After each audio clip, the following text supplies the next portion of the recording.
ನವೆಂಬರ್ನಲ್ಲಿ ಕ್ರಾಂತಿ ಆಗುತ್ತೆ ಅಂತ ಬಿ ಜೆ ಪಿಯವರು ಹೇಳೋ ಟೈಮಲ್ಲಿ ಡಿನ್ನರ್ ಮೀಟಿಂಗ್ ನೆನ್ನೆ ಇತ್ತಲ್ಲ, ಅದರಲ್ಲಿ ನಾವು ಹೇಳಿದ್ದೆ ಬಿಹಾರಕ್ಕೆಲ್ಲ ಹೆಲ್ಪ್ ಮಾಡ್ರಪ್ಪ, ಹಿಂದಿ ಬರೋರೆಲ್ಲ ಕ್ಯಾನ್ವಾಸ್ ಮಾಡ್ರಪ್ಪ ಅಂತ. ಇವರು ಕ್ಯಾನ್ವಾಸ್ ಮಾಡಿದ ತಕ್ಷಣ ಬಿಹಾರದ ಜನ ಕುಣಿತಿದಾರಂತೆ. ಕರ್ನಾಟಕದವ್ರು ಬಂದಿಲ್ಲ, ಕರ್ನಾಟಕದವ್ರು ಬಂದಿಲ್ಲ, ಕರ್ನಾಟಕದವ್ರು ಬಂದಿಲ್ಲ. ಕಾಯ್ ಕಾಯ್ ಕಾಯ್ ಯಾರು? ಓ ಕರ್ನಾಟಕ ಮೇರೆ ಭಾಯಿ ನಯ್ಯ ನಯ್ಯ. ಇವ್ರು ಯಾರು ಅಂತ ಗೊತ್ತಿರುತ್ತೆ? ಗೊತ್ತಿಲ್ದಿರು ಹಂಗೆ ಹಂಗೆ ಕಂಡ್ರಿ ಕಾಯ್ತಾ ಇದ್ದಾರಂತೆ. ಓಡೋಗ್ರಪ್ಪ, ಬೇರೆ ಎಲ್ಲ ಸಹಾಯ ಮಾಡಿದ್ದಾರಂತೆ. ಬೇರೆ ಸಹಾಯ ಅಂದ್ರೆ ಏನು ಗೊತ್ತಲ್ಲ, ಅದು ಮಾಡಿ ಉಳ್ಕೋಬೇಕು ಅಂತಿದ್ರೆ ಅಷ್ಟೇ. ಇನ್ನು ಪುನರ್ರಚನೆ ಯಾವನು ಗೊತ್ತು, ಆದ್ರೆ ಆಗ್ಬೋದು, ಬಿಟ್ಟರು ಬಿಡ್ಬೋದು, ಬೇಕಿದ್ರೆ ಹಾಕೊಳ್ಳಿ, ಸಾಕಾರ ಬಿಟ್ಕೊಳ್ಳಿ, ನಮ್ಗೇನು ಹೋಗ್ಬೇಕು? ಈಗ ಈ ಪುನರ್ರಚನೆ ಏನ ಮೀನಿಂಗ್ ಏನು? ಎ ಹೋಗುತ್ತೆ, ಬಿ ಬರುತ್ತೆ. ಎ ಮೇಲೂ 40% 50% ಆರೋಪ, ಬಿ ಮೇಲೂ ಸೇಮ್ ಕಂಟಿನ್ಯೂಷನು. ಅಥವಾ 50 60 ಆಗ್ಬಿಡ್ಬೋದಲ್ಲಿ. ಬಿ ಹೊಸಬ್ರು ಆ ಥರದಲ್ಲಿ ಇರ್ತಾರೆ ಬೇರೆ. ಹೌದು. ಏನು ನಮಗೇನು ಪ್ರಯೋಜನ ಇದರಿಂದ? ಜನರಿಗೆ ಸರ್ಕಾರ, ಮಂತ್ರಿಗಳು ಮಹಮ್ಮೇರಿ ವೇಸ್ಟ್ ಬಾಡಿಗಳು ಮತ್ತು ಕಸ ನಮಗವರು. ಇವ್ರನ್ನ ಸಾಕೋದೇ ನಮಗೆ ಕೆಲಸ ಆಗ್ಬಿಟ್ಟಿದೆ. ಇವ್ರು ಇರ್ಕೂಡ್ದಿತ್ತು ನನ್ನ ಪ್ರಕಾರದಲ್ಲಿ, ಅಂದರೆ ಆ ವ್ಯವಸ್ಥೆಯಲ್ಲಿ. ಬಟ್ ಇದ್ದಾರೆ, ಹಂಗಾಗಿ ಅವ್ರು ಯಾರು ಏನು ಬೇಕಾದ್ರೂ ಮಾಡ್ಕೊಳ್ಳಿ ಬಿಡ್ರಿ, ಅವ್ರ ಕಾಂಪಿಟೇಷನ್ ಯಾರನ್ನಾರು ಮಾಡ್ಕೊಳ್ಳಿ, ಅದಕ್ಕೇನು Santosh laddu. B J P ಕ್ರಾಂತಿ ಹೇಳ್ತಿದ್ದಾರೆ, ಅವರಲ್ಲೇ ಕ್ರಾಂತಿ ಆಗ್ಬಿಡುತ್ತೆ. ಯಾವಾಗ?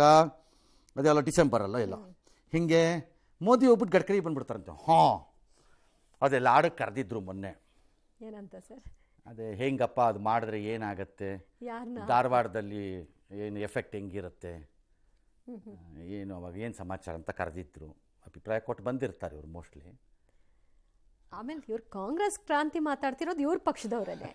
ನಾವೇ ಹೇಳಿರೋದು ಬಿಜೆಪಿ ಅವ್ರ ಮೇಲೆ. ರಾಜಣ್ಣ ಕರ್ಕೊಂಬಂದು ನರೇಂದ್ರ ಮೋದಿ, ರಾಜಣ್ಣ ಕಮಾನ್ ಬೋಲೋ ಅಂದ್ಬಿಟ್ಟು ಬೋಲೋ ಮಾಡಿಸಿದ್ರಾ?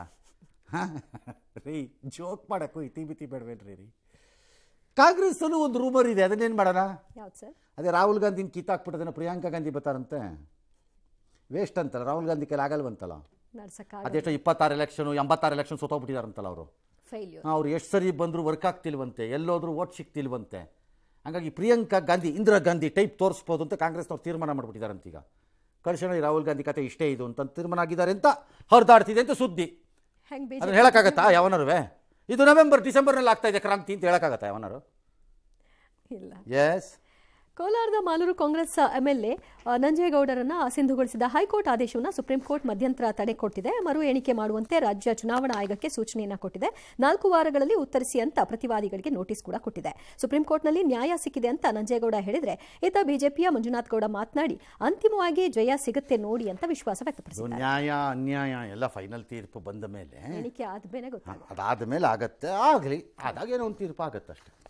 ಜೀನಿ ಸ್ಲಿಮ್ ರೆಫರ್ ಮಾಡ್ಬೇಕಾದ್ರೆ ಕಾರಣ ಏನಂದ್ರೆ ವೇಟ್ ಲಾಸ್ ಸಲುವಾಗಿ ನನ್ ಬಾಳ ಜನ ಕೇಳಿದ್ರು. ಫಸ್ಟ್ ನಾನ್ ತಗೊಂಡು ನನಗೆ ರಿಸಲ್ಟ್ ಬಂದ್ಮೇಲೆ ಆಮೇಲೆ ನಾನು ಜೀನಿ ಸ್ಲಿಮ್ ಇನ್ನೊಬ್ಬರಿಗೆ ಪ್ರಿಪೇರ್ ಮಾಡಿದ್. ಸುಸ್ತಾಗೋದು ಕಡಿಮೆ ಆಯ್ತು, ವೀಕ್ನೆಸ್ ಅದು ಏನೂ ಇಲ್ಲ, ಪೂರಾ ಹೆಲ್ದಿ ಅದೇನಿ. ವೇಟ್ ಜಾಸ್ತಿ ಇರೋರಲ್ಲಿ ಏನೇ ಡೌಟ್ ಇಲ್ಲದೆ 100% ಬಳಸಬಹುದು. ಪ್ರತಿದಿನ ನಮ್ಮ ಜೀನಿ ಸ್ಲಿಮ್ ನ ಯೂಸ್ ಮಾಡಿ ಯಾವುದೇ ಸೈಡ್ ಎಫೆಕ್ಟ್ ಇಲ್ದಂಗೆ ನೀವು ಸಣ್ಣ ಆಗ್ತೀರಾ.